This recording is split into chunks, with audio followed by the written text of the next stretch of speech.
Hi guys, Jorge Pelayo. So here's a question. Why do you keep failing? We're gonna talk about that. Let's jump into it. People tell me all the time, George, I really wanna lose weight. George, I wanna make a lot of money. George, I wanna change my life. And there's a reason that they don't. And here it is. And this is why people fail. You ready? Because there's a benefit you're getting from failing. Hold on a second. What are you talking about? There's a benefit I'm getting from failing. There's no benefit I get from failing. There is absolutely a benefit you get from failing. I'm gonna talk about 5 points where people fail and the benefit that they get from failing and why they're doing it, and then what we can do to change it, okay? Number 1, disorganization. Yeah, I don't know what I'm doing today. I'm not organized. My house not organized. My car not organized. My finances not organized. My business is not organized. My personal life not organized. Why am I not organized? There's no benefit. I'm stressed all the time. I'm anxious all the time. No. The benefit that you get from being disorganized is it's easy to do it. You don't have to plan. You don't have to prepare. You can just kind of go through the motions. You can do whatever you want. There's no accountability. The benefit that you're getting from disorganization is that it's easy. It requires no energy to be disorganized. And then you can, you know what, man, because I'm not organized, I don't have to think about what I need to do later, so I can enjoy the moment. So I get to live in the moment. I don't have to think about the future. I don't live in the past, right? But then when you get to the future, it may not be the future that you want. So you may need to ask yourself, man, what future do I want? Okay, well then the problem with asking yourself that question is, once you say this is the future that I want, then the second question is, what do I have to do to get there? And then guess what number 3 is? Man, I gotta get organized. I gotta do those things to get there. Damn it, now I'm accountable to this organization. Whereas before, I could say, you know what, man, I'm just busy. I just got this going on. Today, this is going on. When you have no plan, no strategy, it's so easy to just go through the moment and go through the day because there's no accountability. That leads to number 2, a lack of a clear path. What do you mean? Why would I benefit from not having a clear path? Because there's no accountability when you want to change your mind. Trust me, from somebody that did not like accountability or responsibility. I'm a young guy. I'm getting into business. I'm 18, 19. I want to go out, travel, party, build a business, make millions of dollars, live on yachts, and see the world. But I don't want accountability. I don't want that pressure. No. How do I succeed without that accountability? Come on now. I want the money. I don't want the responsibility. So you say, you know what, man, I'm going to try this, right? We say, I'm going to try. Because when you say, I'm going to do something, right, now you got to execute. So instead, I'm going to try. My great friend Alicia says, trying is lying. So there's a lot of people that say, man, I'm going to try this, or I'm going to see if I like it. I don't really want to commit. Why? Because when you say you're going to do something, there's accountability. Then somebody's going to ask you, hey, how's that coming along? How are you doing with that? And then you have to then account for your success and share, hey, man, it's going great. Here's why, boom, boom, boom, boom. Or you have to account for your failure. You know what? It didn't work out. And when it doesn't, what do most people do? They blame that other person. They blame that situation. They blame the industry. They blame the economy. They blame their boss, their leader, their manager. They blame anything and everybody besides the one person, themselves. So we love to not have a commitment. We love to say, I'm just testing the waters. I'm just trying it out. I'm going to see if I like it. And oftentimes, the problem with that is the results that you want to get from that are going to come through commitment. And if you don't ever commit, you're never going to get the results you want. So of course you're not going to like the results that you're getting with a lack of commitment. So then you're going to say, well, it just wasn't for me. I'm just not passionate about it. How do I know this? Because I've said that. I've said, this is not my passion. I do not want to do this. I'm not passionate about it. You know who typically says that? People that are a little bit immature in life. I don't mean you're an immature person. I don't mean to put you down, but you're immature in terms of the understanding of the responsibility that success requires. You're a little bit naive. You really don't know what it takes. If you've never built something great, you've never been ultra successful, you don't know the commitment that takes. So when there's a cost to keep that commitment, you're either going to say, hey, it's not that important to me. And that's what most people do. Or you're going to say, man, my dreams and goals truly matter to me. Let me overcome this challenge because I really want that life. I really want that result. I really want to get in shape. I really want to be married. I really want to be a great husband. I really want to be a great dad. Whatever that is for you. Man, I want to be a great steward of faith. I want a real relationship with God. Man, I want to be a leader. I want to be successful. I want to be an influencer.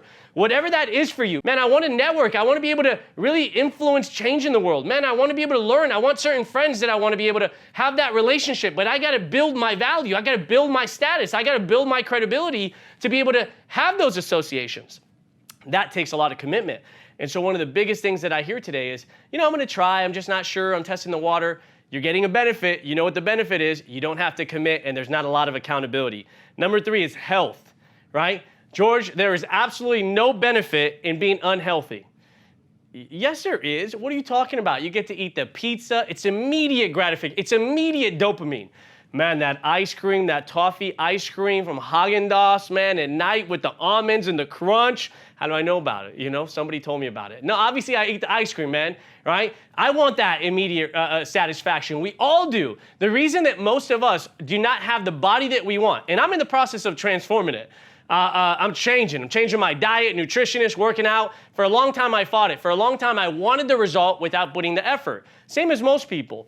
And I said, man, enough's enough. I really want to be a better example for myself. I want to be congruent. I want my son to see what a great physical man looks like. I want to be healthy to enjoy my kids. Man, I want to be attractive to my wife. Man, I want to respect that I'm in control of my health. I want that self-respect. I want external respect that when people meet me say, damn, this is a disciplined person. So I want to change my reputation with myself, which then ultimately changes it with others. But there's a cost to that, right? You got to go to the gym, you got to plan, you got to schedule, you got to get a trainer, you got to do a meal plan, you got to understand calories and macros, you got to put time and energy into it. What's the benefit you're getting? There's no planning, there's no preparation. You get to eat whatever you feel like it, whenever you feel like it. It's immediate result, it's an immediate pleasure. So there's a benefit you're getting. Man, there's so many benefits from being unsuccessful.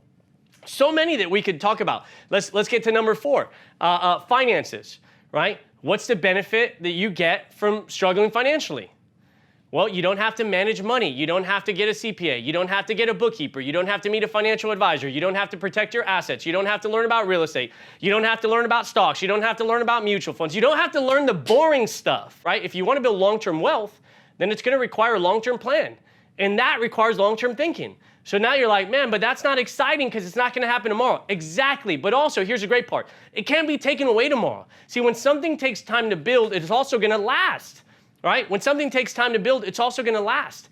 And so that whole responsibility of, man, why am I struggling financially? I don't get any benefit from having credit card debt. Yes, we do. Immediate dopamine. Man, I just got the TV.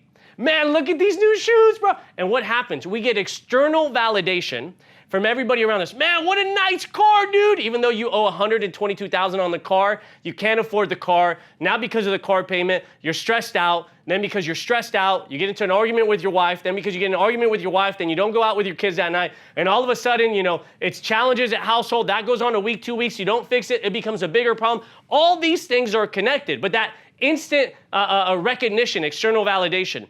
Man, you're really making it. Nice suit, nice purse, nice car, nice jewelry, nice everything. What's the inside look like, right? That's the challenge, is that we get that external validation. Oh, Instagram, let me show you my new whip, right? But you can't afford it. It's all finance. And I understand, okay, because I built a business and part of it was marketing, so we had to market that we were doing well. At this point in my life, if there's something I'm going to purchase, and I understand leveraging money. I know I'm going to get a bunch of comments. No, you should leverage money, other people's time, I totally get the concept, guys.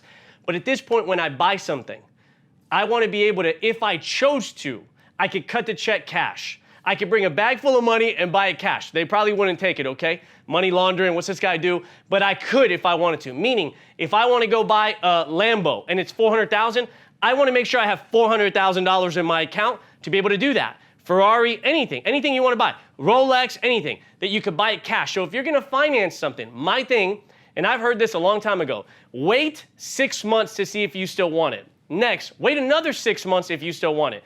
If at the end of a year you still want that and you're in the financial position to be able to do it, then go do it. But make sure that you have your reserves. Make sure bills are paid. Make sure responsibilities are taken care of. I love paying things in advance. I love my entire life being paid 1 year up front that I don't want to bill. And I wanted that in savings. And at one point I wasn't there either. I was just like, man, let me just get that laptop. Let me get that TV. Let me get that new car. Let me finance as much as I can. And today it's the opposite.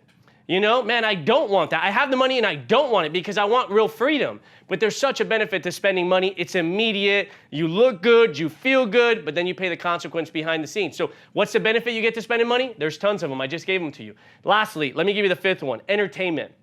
One of the greatest mistakes that people make when it comes to entertainment, man, it's immediate fun and it's downside long-term, right? So what does that mean, immediate fun? Man, let's go to the movie. Let's go to the club. Let's go out. Let's go to the game. My wife wanted to go watch Bad Bunny. And so I bought a bunch of tickets to take my guys, and we ran a contest. And we ended up having 2 additional tickets that we didn't fill, so we sold them on Ticketmaster.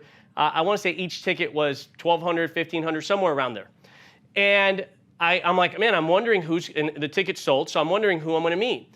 And I meet these 2 young ladies that are at this Bad Bunny concert, elevated front row, right near the stage. And they're 18, 19, 20, somewhere around there. And I said, man, you guys bought the tickets? Oh, yeah, we were selling them. Oh, great to meet you. What do you guys, blah, blah, blah. They probably put it on a credit card. They're young. They can't afford that. At 18, 19, you shouldn't be buying an 18, unless you have money, it's a birthday present, you hit a goal, which we'll talk about. You probably shouldn't be buying an $1,800, $1,500 ticket to go to a concert to listen to Bad Bunny, okay? Nothing against Bad Bunny. My wife likes Bad Bunny. I can't understand what the song is, and I'm Puerto Rican. I just can't understand it. I guess my ears don't work that way. But the point is that so many people spend money on entertainment because it's, man, I get to laugh, I get to enjoy, I'm in the now, and you hear these things, man, what if you die tomorrow? Well, what if you don't? And where's that balance at, right?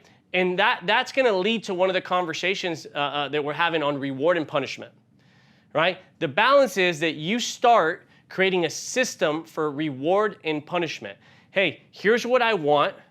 In order for me to get that, I'm gonna need to earn it. So if I do X, Y, Z, A, B, C, 1, 2, 3, I'm gonna earn that, then I'm gonna reward myself for keeping my commitment, for being consistent, for overcoming, right? For doing the hard work first.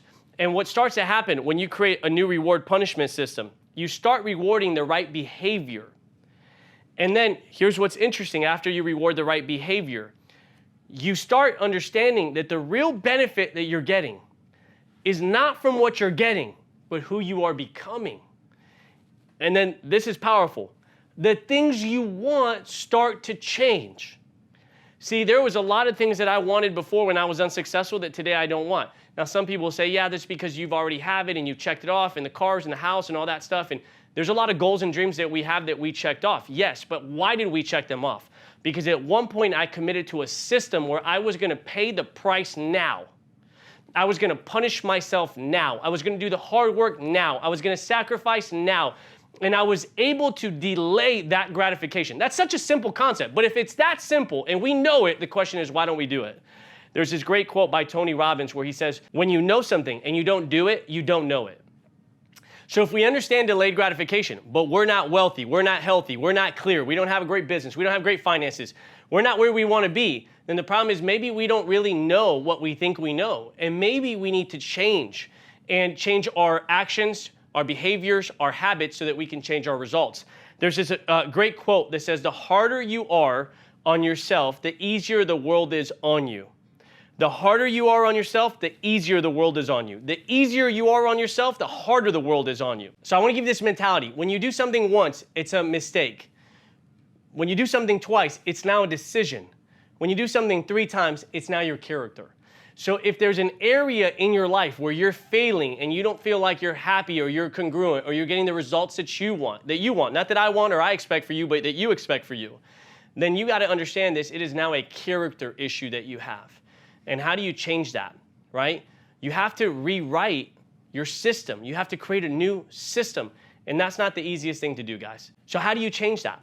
It comes down to, what do you want now versus what do you want more, right? What I want now, maybe I want to eat that hamburger. But maybe what I want more is I want to be healthy. What I want now is maybe I want to get those new shoes or that big TV or take that cruise. But maybe what I need to do more is I really want financial peace of mind. I really want savings. I really want an emergency fund. What do I want now? Man, I really want to go to that concert, but you know what? What do I want more? Man, I really want a down payment for an apartment, a 2-bedroom apartment or a home. Man, what do I want now? Man, I really want that car. Man, but what do I want more? Man, I want peace of mind. I want financial peace. I don't want to stress. I don't want to overwhelm. I don't want to overextend. What do I want now? What do I want more? That's really what it comes down to, guys. If you trust your feelings, most of the time you're going to fail. But if you trust your goals and you're clear on them, then most of the time you're going to be able to get through that moment when you don't feel like doing something if you really know what you want. You become proud of who you are and how you lead yourself. You build respect, self-respect, and then other people respect you more. And then other people admire you more for being the example that they need how to change their life, for being the example of a disciplined person that can sacrifice the now, what they want now, for what they want more. And when you make those changes and people start to see that, you're going to increase their belief that they can also do the same. And that's how we go inspire other people to get better, guys. Take care, everybody.